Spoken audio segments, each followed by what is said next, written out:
Hi, this is Pastor Bob Yandian. I want to invite you, if you're a minister, to come to our Ministers Conference, March the 13th through the 15th. It's going to be at the Bridge Church in Bixby, Oklahoma. So we want you to come. There'll be more details coming by the end of this, but I want to introduce you to Orlando Juarez. Orlando, this is the church that we'll be meeting at, the Bridge Church. And he was our praise and worship leader for 13 years, all right. And we're holding it at his church, and listen, he's incredible when it comes to praise and worship, and he's a minister now as well as praise and worship, but still, he just got that core in him of praise and worship, and so I want to talk with him today. The announcers will come on at the end and tell you just a little bit more about the conference coming up. But Orlando, great to have you. Hey, great to be here, Pastor Bob. And thank you for opening up your church again. You do this in the past numbers of years, and it's perfect location and a great building, and just the friendliness of your staff. And so, I love to serve, especially you've been a big part of my life, and 13 years was awesome. It was like learning a lot about the ministry. Being under your teaching was like going to college, and it taught me a lot, and I think it prepared me. I should have charged you. Well, I think you paid me, so it was a great deal for me. It was a great deal. It blessed my family, and so it's an honor to have you there, and what a blessing it is. Yeah.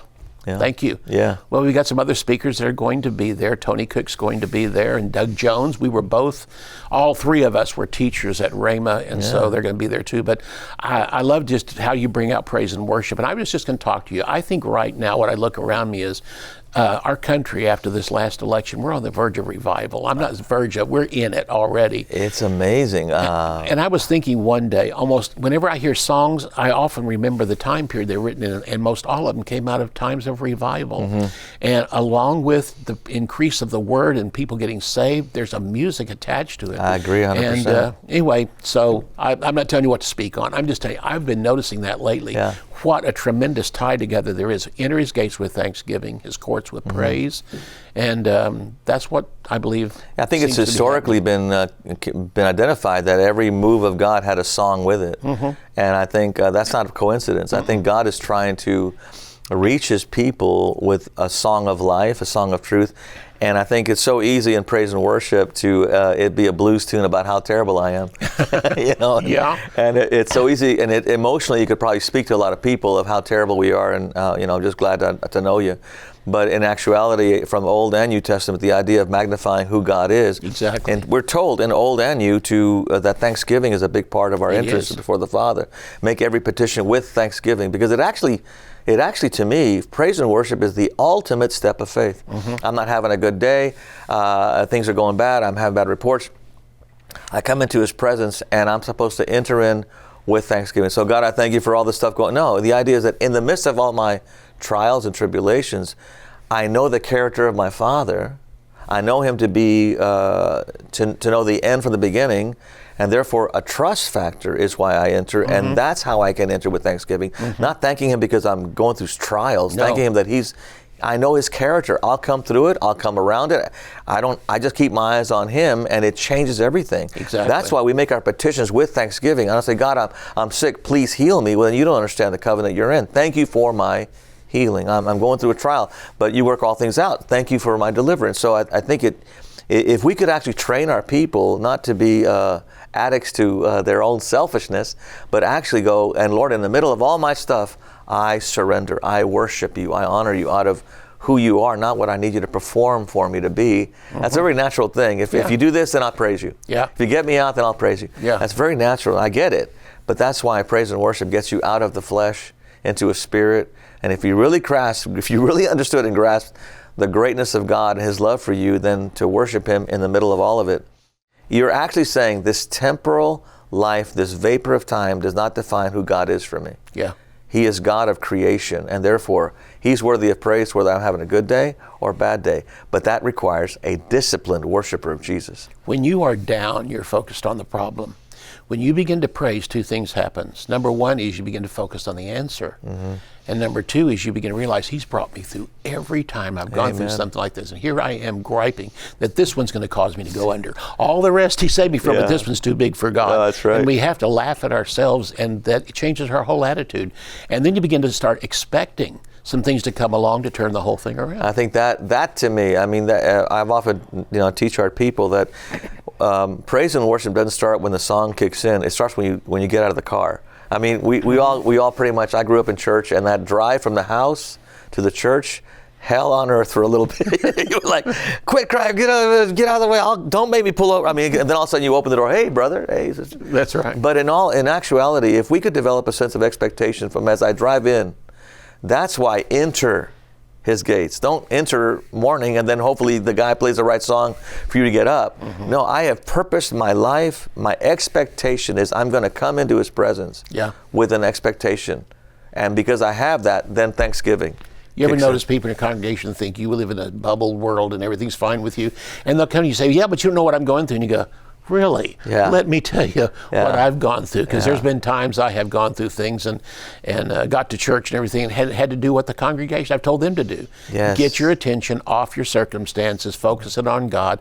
Because I have to do it every time I go into a sermon, every time I walk into the church service. And I haven't preached every sermon because I felt like it. Yeah.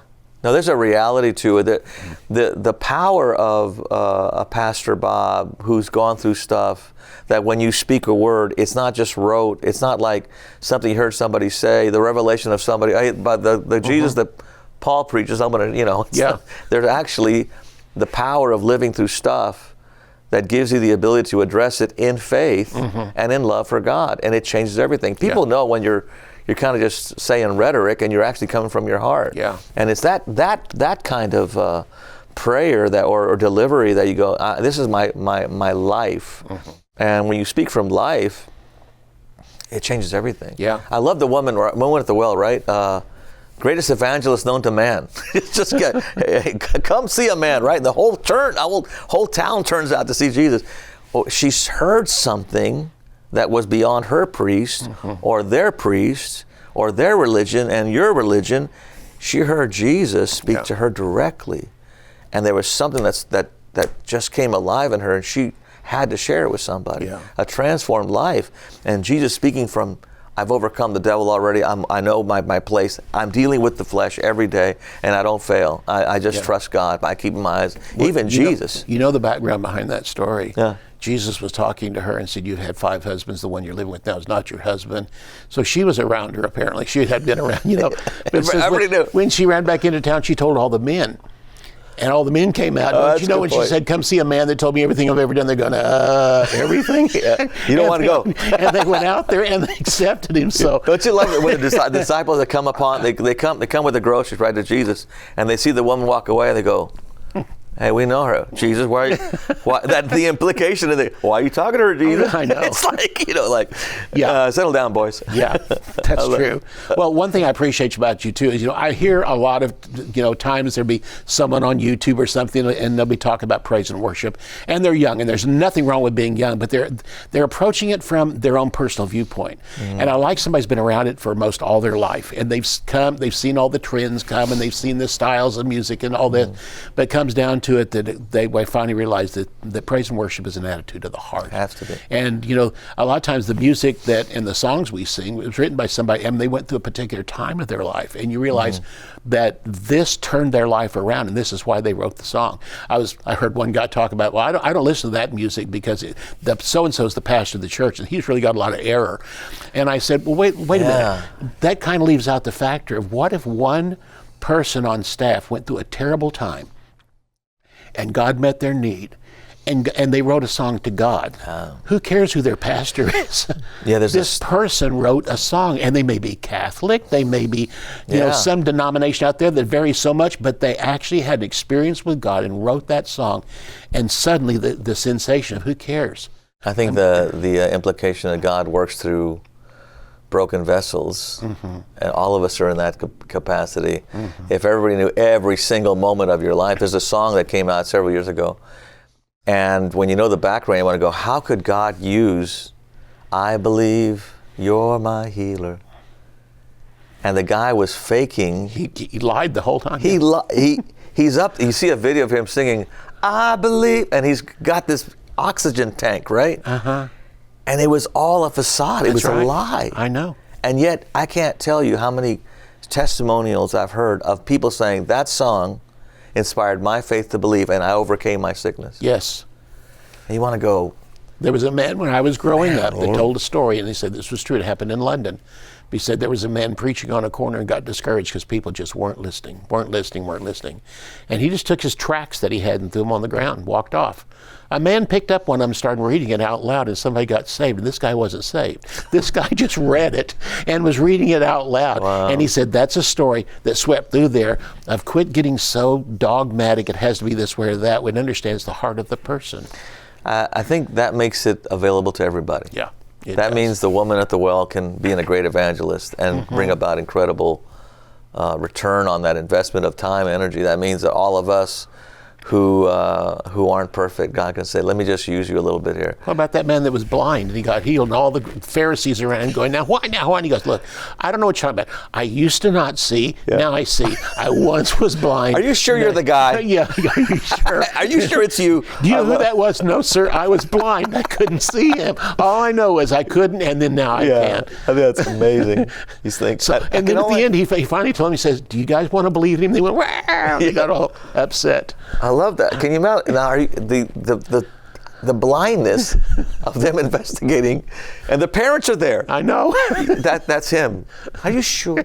It's kind of like, But that shows you our blindness sometimes to the things of God, and how if we don't have that heart for Him, we can easily get caught up in one little facet. The facet of faith or tongues or power. It was never meant to be the focal point. The focal point was always keep your eyes on Jesus. Look up. And I think that we create these little pockets of identity, and then they become our thing, right? And never meant to be. It's fresh, new every morning, and just keep your eyes on it. Well, I just want to tell you I'm proud of you and the church that you've got. I'm so proud of it. And when I do the conferences there, a lot of people that attend used to be at our church, now they're at your church. And I just think, thank you. I mean, just for following you're more than welcome, Pastor Bob. And I had my doubts when you first started your church. Is this guy? I think a lot of people because you're praise and worship leader, now you're going to be, and you have proven. That was the biggest question. Okay, we know he sings and he writes and he plays and sings, but can he pastor? And I said, well, I think that's the thing about praise and worship, or for me specifically, I've always been a teacher, I was a school teacher before, and caring for people is, I think, the benchmark of a shepherd. Just, and so I think it's always been there. The education and the order that I saw at Grace perpetuated this to another level, and to be able to serve you there with our church is all. Yeah. Well, thank you again. You're welcome. Looking forward to the conference. It's the 13th through the 15th of March. And the announcer will tell you more about it here in just a moment. Make plans to join Bob Yandian for the 2025 Ministers Conference in Bixby, Oklahoma. This year, we're honored to welcome guest speakers Doug Jones, Tony Cook, and Orlando Juarez. Come ready to be refreshed, equipped, and inspired through impactful teaching, uplifting worship, and genuine fellowship. This is a unique opportunity to connect with fellow ministers, receive encouragement from God's Word, and gain fresh vision for the season we are in. Expect to leave with a renewed sense of purpose and direction. For registration and information, visit bobyandian.com/MC25.